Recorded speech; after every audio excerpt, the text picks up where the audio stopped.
Harusnya nggak ada alasan buat tinggalin gitu. Kok malah ditinggalin sih, Mbak? Karena satu sih jawabannya, karena Allah. Kalau antum nggak sholat, dosanya buat antum. Tapi kalau antum yang ngerancang supaya orang tidak sholat, bayangin dosanya. Ya. Paling pengen banget ketemu Nabi Muhammad. Allahumma sholli wa sallim wa barik ala Muhammad. Assalamualaikum warahmatullahi wabarakatuh. Teman-teman semuanya, apa kabar? Mudah-mudahan sehat, semangat, dan terus istiqomah dalam kebaikan.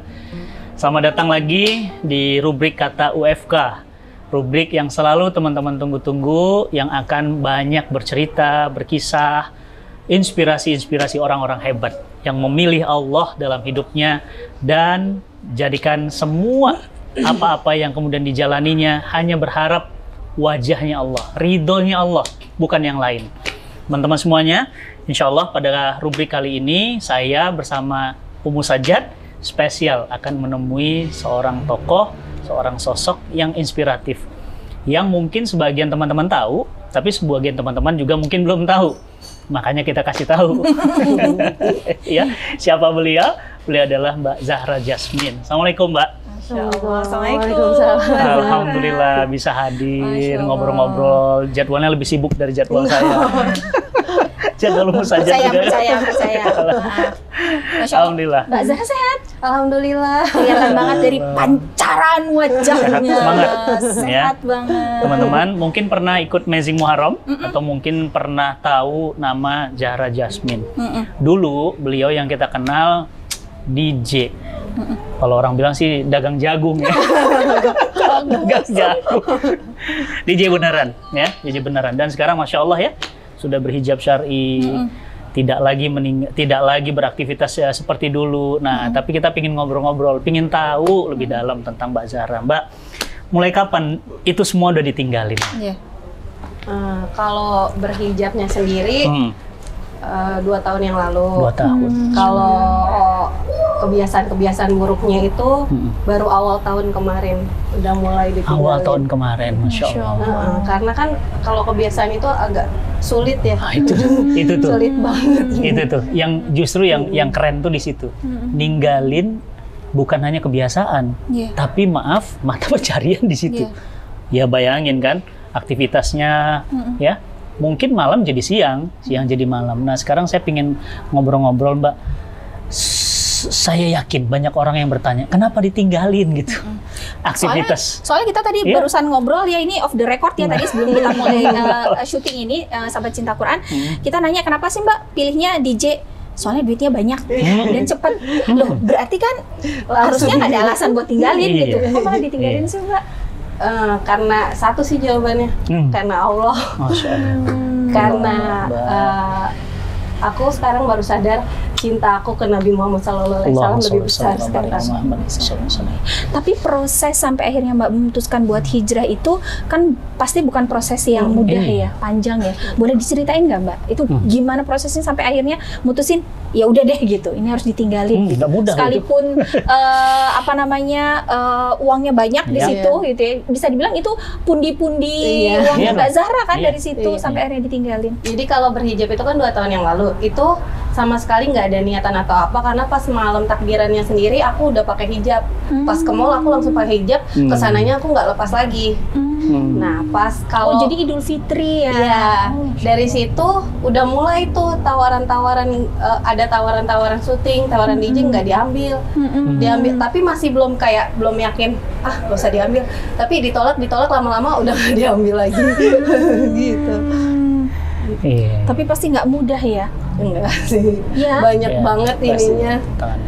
Apalagi yang seaku gini imannya masih tipis banget, jadi kayak berat gitu. Kadang butuh support, kadang butuh Allah, butuh ini banyak banget deh.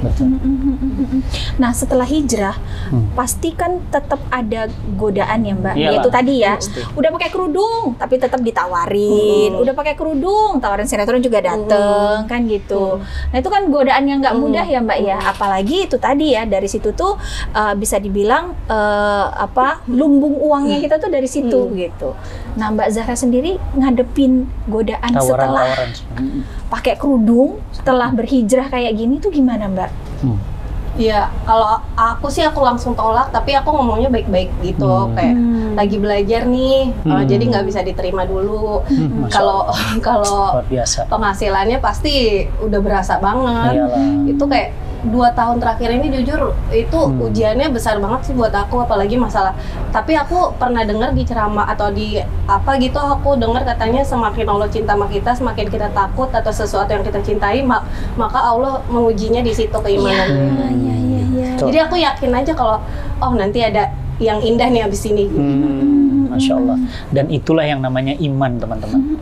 Keyakinan setelah ini akan ada indah. Itu namanya belief. Itu namanya tasdikul jazm. Berarti percaya pada Allah bahwa Allah nanti yang akan mengganti semuanya. Allah yang akan merubah semuanya. Nah, keyakinan seperti ini yang luar biasa. Kenapa? Memilih Allah, meninggalkan selain Allah. Meskipun resikonya ditinggalkan oleh teman-teman, ditinggalkan oleh dunia, tapi tidak meninggalkan Allah. Kita boleh kehilangan harta, boleh kehilangan istri, boleh kehilangan anak, tapi kita nggak boleh kehilangan Allah. Ini luar biasa. Mbak Zahra waktu itu, ibu gimana? Waktu Mbak Zahra DJ gitu, anak ceweknya, Satu-satunya lagi perempuan. itu gimana perasaannya? Saya pingin tahu. Jadi kan aku tuh di lingkungan yang mama kayak yang single factor gitu, jadi emang kerja sendiri, jadi udah sibuk sama kerjanya, kita tuh bertiga kadang sama pembantu aja gitu, jadi udah mandiri sih, jadi kayak udah agama ada ditetapin kayak belajar gitu, apa ngaji segala macem, cuma mungkin perhatian atau apanya ya udah cuek, tapi kita tahu oh ini baik-baik aja gitu, tapi dalam hati sayang gitu. Nah, waktu tahu akhirnya Mbak Zahra memilih profesi DJ, itu respon ibu gimana? Nggak tahu sih, karena aku selama masih positif sih nggak apa-apa sih kan waktu itu, karena emang niatnya kan emang aku nyari uang segala macam, jadi ya nggak apa-apa gitu. Tapi mungkin nggak tahu ya di belakang ibu ya. Tapi dibandingkan dengan sekarang Mbak Zahra sudah berhijrah, lebih senang. Gimana respon ibu dibandingkan dulu sama sekarang gitu? Ya sekarang pasti lebih seneng, bahagianya lebih terpancar. Kalau dulu kan menyetujui gitu, cuma nggak tahu kita dibaliknya kan. Kalau sekarang kan kayak lebih lepas gitu, kayak keluar gitu aura ininya. Kalau itu kan ditahan kali. Iya. Dan memang kan teman-teman tahu ya mungkin kita juga nggak rahasia lagi yang namanya dunia DJ. Dia di tengah kerumunan orang bercampur baur, ada yang ya macam-macam ya namanya tempat begitu ya. Dan kalau teman-teman, jadi gini Mi, kalau kita maksiat sendiri, itu dosanya sendiri. Kalau kita yang meng-arrange kemaksiatan, bayangin, berarti kita arrangement supaya maksiat itu makin nyaman, makin betah, makin terorganisir. Nah, yang organize itu dosanya nggak main-main loh. Ya, tahu nggak teman-teman? Dan makanya pilihan beliau ini luar biasa untuk kalau antum nggak sholat, dosanya buat antum. Tapi kalau antum yang ngerancang supaya orang tidak sholat, bayangin dosanya. Ya, sama seperti Abu Jahal, Abu Lahab. Kalau dia tidak sholat, karena dia belum Islam, tapi dia merancang untuk menghancurkan Nabi. Itu dosanya kan luar biasa. Nah, makanya ini luar biasa menurut saya di rubrik kata WFK kali ini sosok yang luar biasa. Dan sekarang Mbak, ketika sekarang sudah tidak lagi gitu ya, ada perasaan apa yang Mbak rasakan setelah sekarang sudah berhijab? Apakah alhamdulillah atau aduh sebenarnya sayang juga sih ditinggalin? Mungkin kalau perasaan hati imannya sih alhamdulillah tenang, dia nggak ada gelisah. Cuma kalau dari sisi kemanusiaannya juga tarik napas gitu. Tapi aku juga nggak nyesel ninggalin. Tapi mungkin ada sesalnya karena penghasilannya aja. Tapi selebihnya insya Allah. Jadi lebih ada perasaan tenang ya. Tenang. Berarti sebenarnya banyak uang waktu itu adakah rasa nggak tenang? Wah, itu kayak yang tiap malam itu emang nggak perasaan tenang, emosi apalagi nggak stabil. Ini kalau sekarang ini ya, aku kalau ngadepin kayak misalnya berantem gitu atau ada orang salah paham sama aku gitu ngata-ngatain atau maki-maki aku walaupun aku nggak salah, aku bisa minta maaf. Ya udah maafin ya. Padahal aku nggak salah. Kalau dulu aku ada yang gitu, aku lantangin balik gitu. Emosinya gitu. Emosi nggak stabil. Masya Allah. Itu faktor lingkungan juga mungkin ya? Iya. Lingkungan. Masya Allah. Wah, luar biasa ya teman-teman ini bisa merubah. Kalau sekarang sih yang ada begitu malah didoain, malah diistighfarin. Kalau dulu, wah hajar sekalian. Nah, tadi juga kita ngobrol tadi ya sebelum kita syuting ya, Bi ya. Mbak Zahra gimana ceritanya sampai bisa nge-DJ kan ya? Ternyata Mbak Zahra sekolah. Sekolah khusus. Saya juga nggak nanya tadi DJ, kenapa. ya? Sekolah itu ada khusus sekolahnya DJ. ya? Ada sekolah. Jadi ingat Teh Peggy, sekolah bir. Ya, masih ingat ya teman-teman, bisa nonton di Cinta Quran TV, cari aja Teh Peggy itu juara 1 ngeracik bir. Jadi minuman keras seluruh dunia, perempuan loh. Jadi kebayang juaranya Peggy Melati Sukma. Maksiat aja 100% gitu. Tuh kan. Masa kita untuk taat nggak main-main ya? Iya, benar. Sekolahnya berapa lama, Mbak? 6 bulanan, 3-6 bulanan waktu itu aku. Itu yang dipelajari langsung banyak praktek? Iya, praktek langsung di alatnya, Di jadi nggak ada ya? teori, langsung dikasih tahu, dipraktekin, kasih tahu, praktekin.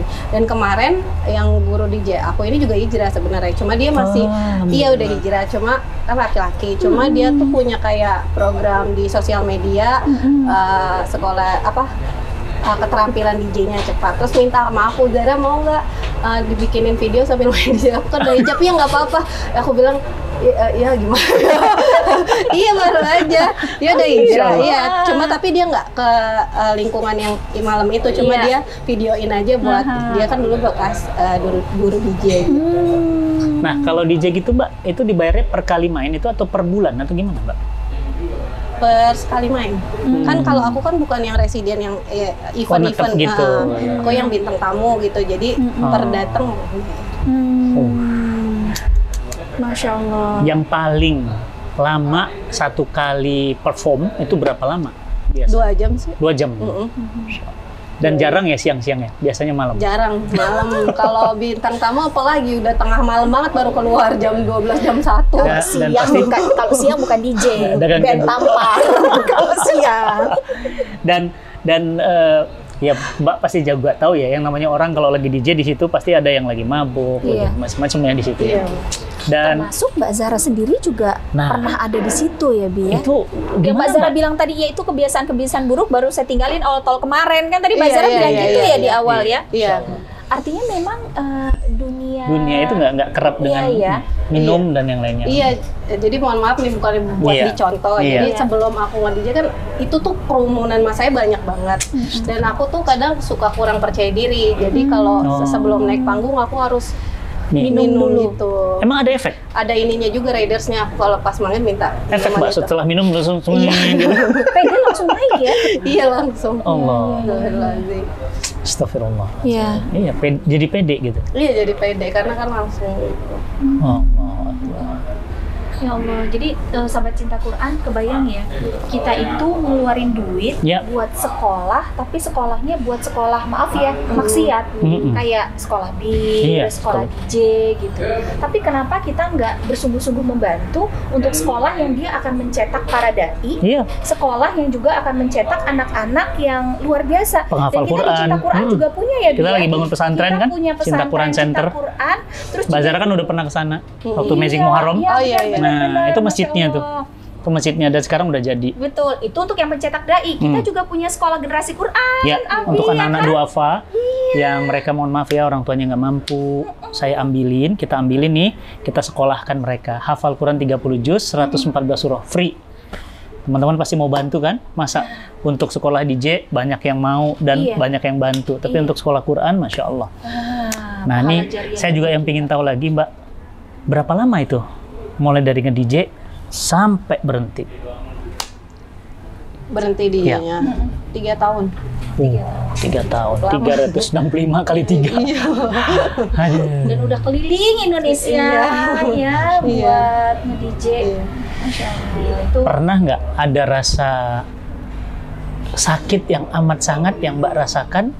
Apakah karena berharap ada seseorang atau karena pekerjaan ini yang Mbak rasakan tuh? Perasaan yang rasanya sakit banget gitu. Karena seseorang sama karena pekerjaan juga. Dua-duanya ada. Harapan karena ada harapan ya. Bukan, disakitin. Innalillahi. Nah sekarang gimana Mbak kondisinya? Udah lebih Masih ada rasa maafin atau kecewa, dendam, marah. gimana? Iya, kadang aku suka doa kayak yang supaya dihilangin. Aduh, kok jadi nangis. Insyaallah.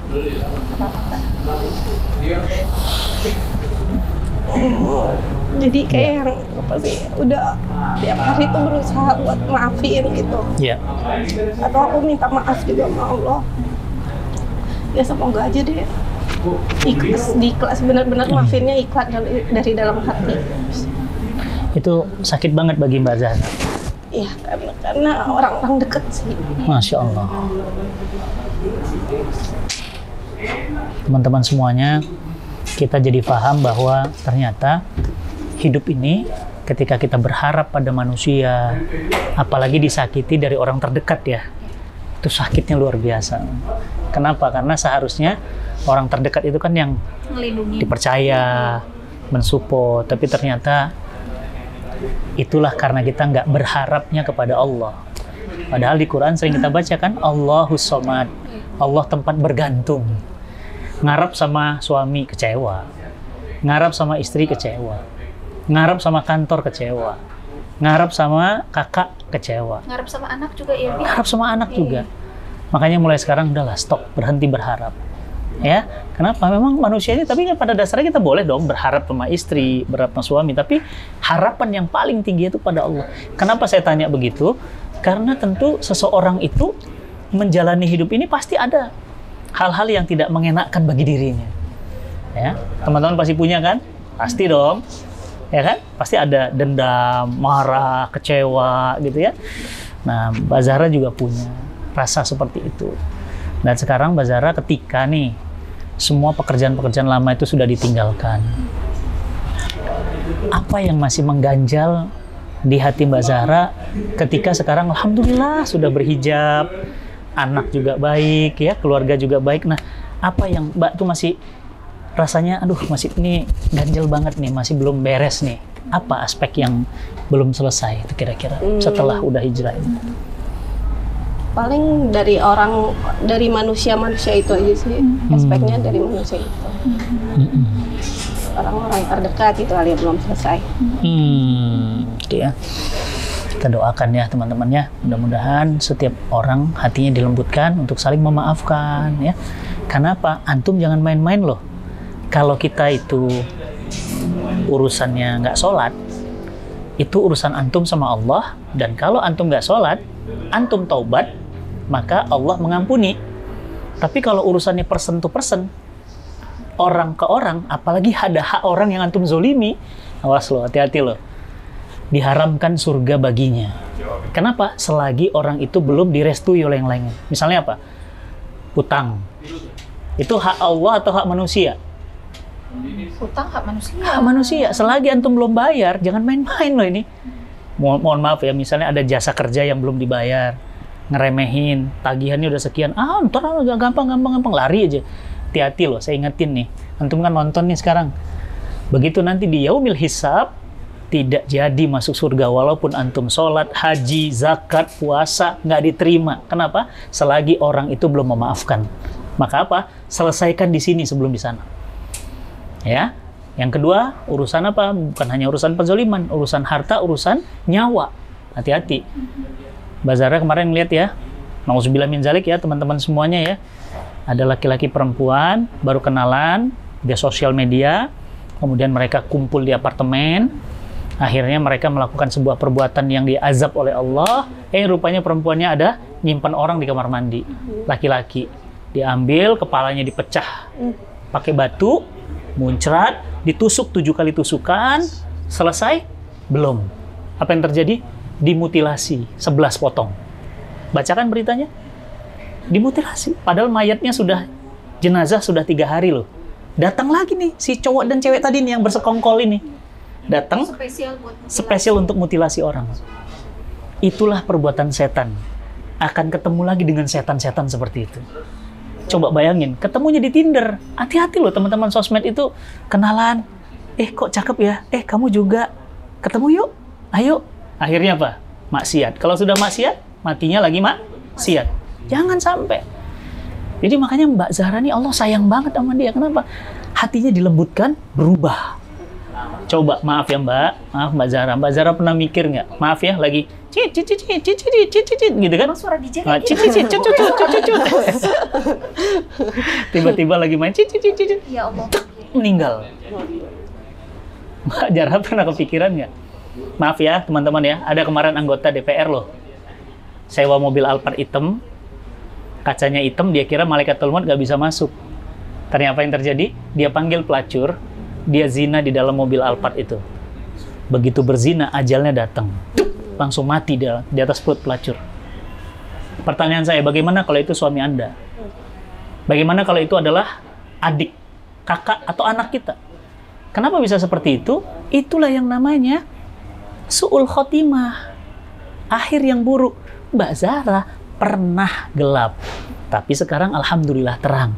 Dan mudah-mudahan selalu terus ya Mbak ya, sampai akhir ya. Yang ngeri itu kayak antum, kayak saya ini, pernah terang. Nanti di akhirnya, belum tentu. Makanya hati-hati.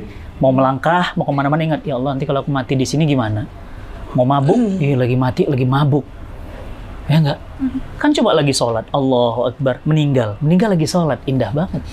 Meninggal lagi baca Quran, meninggal lagi doa, meninggal lagi sedekah. Coba kalau meninggalnya lagi nge-DJ, nauzubillah min zalik, apalagi lagi megang botol, nauzubillah min zalik. Teman-teman semua yang dirahmati Allah, ini kisah episode yang luar biasa.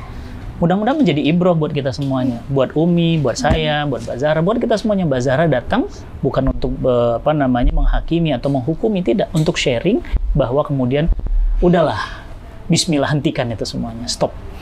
Meskipun berat, tertatih-tatih, memilih Allah, insya Allah lelahnya menjadi lillah.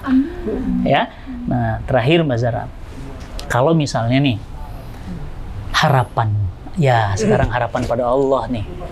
Setelah seperti ini, yang Mbak Zahra paling pingin banget apa? Ini banyak yang nonton nih, nanti akan mendoakan insya Allah. Setelah ini semua, apa yang Mbak Zupa pingin banget itu?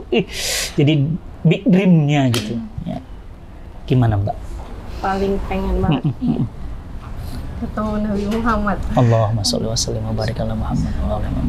Doa nangis lagi. Itu indah banget loh, teman-teman. Saya jadi ingat Nusaibah Ummu Umaroh. Itu salah satu sahabiah Mbak Zahra dan sahabat cinta Quran.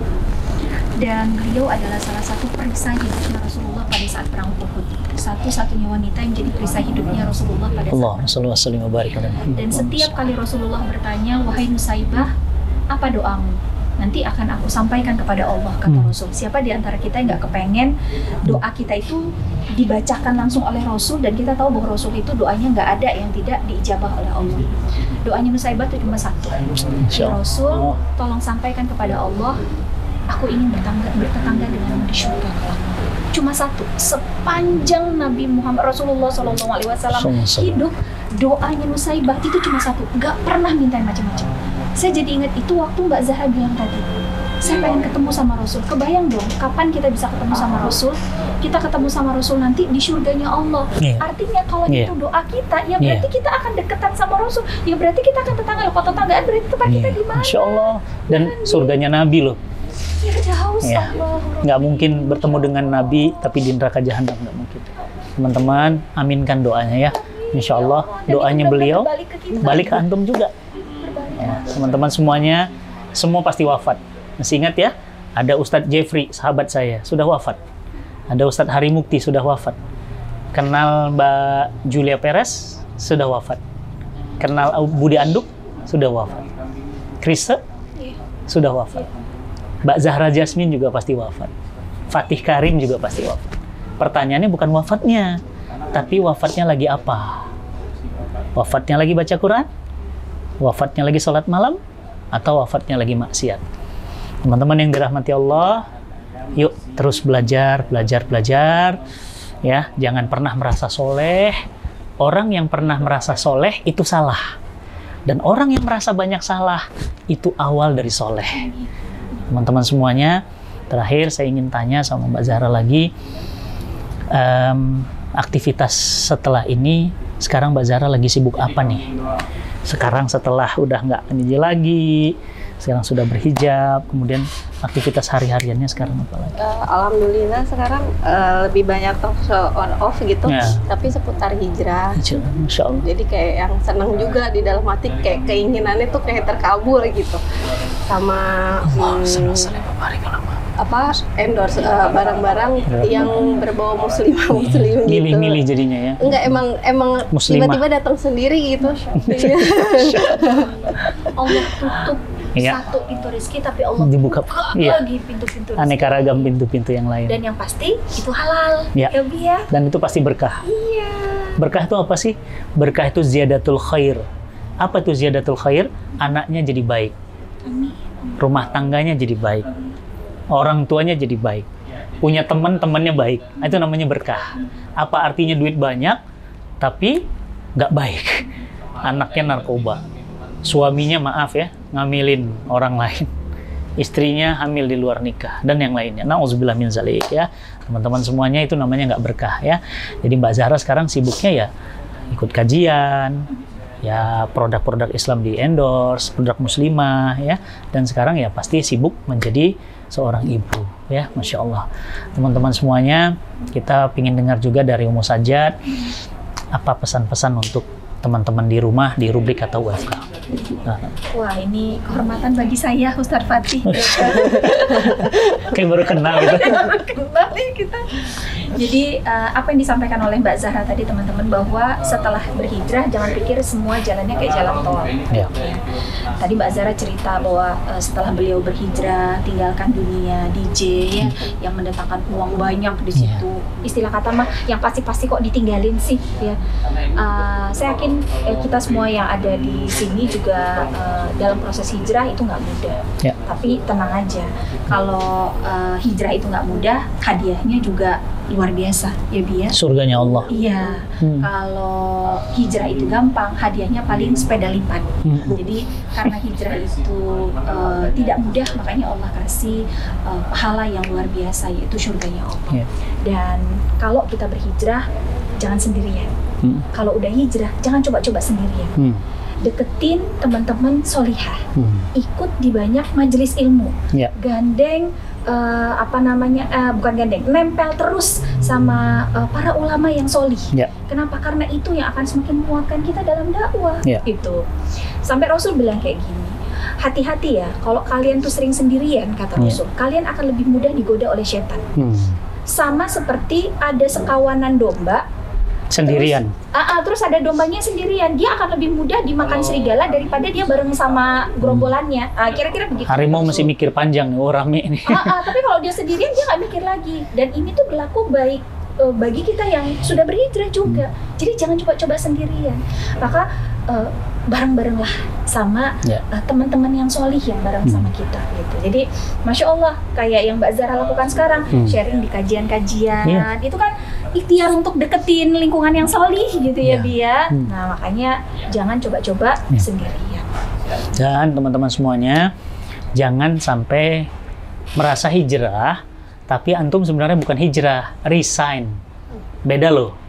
Ustadz, saya sekarang udah nggak di bank lagi loh, sekarang sudah hijrah. Betul gitu udah hijrah?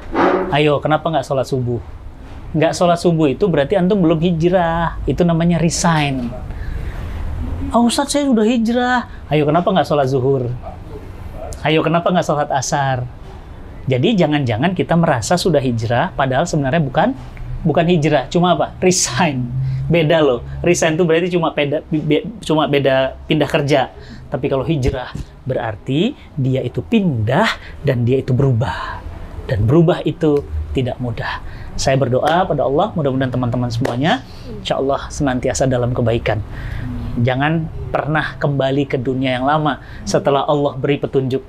Ya Allah, doakan, minta doa sama Allah, ya Allah, Rabbana, ya Allah, jangan Engkau beri kami kesesatan setelah Engkau beri kami petunjuk.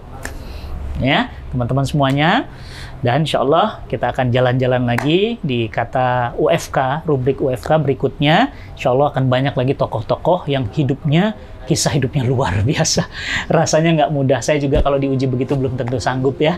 Teman-teman saling mendoakan ya. Insya Allah mudah-mudahan kita semua senantiasa dalam kebaikan. Mbak Zara, makasih banyak. Kasih. Mudah-mudahan Mbak Zara dan keluarga sehat terus dan insya Allah istiqomah dalam kebaikan. Amin, amin. Ya, terima kasih teman-teman semuanya.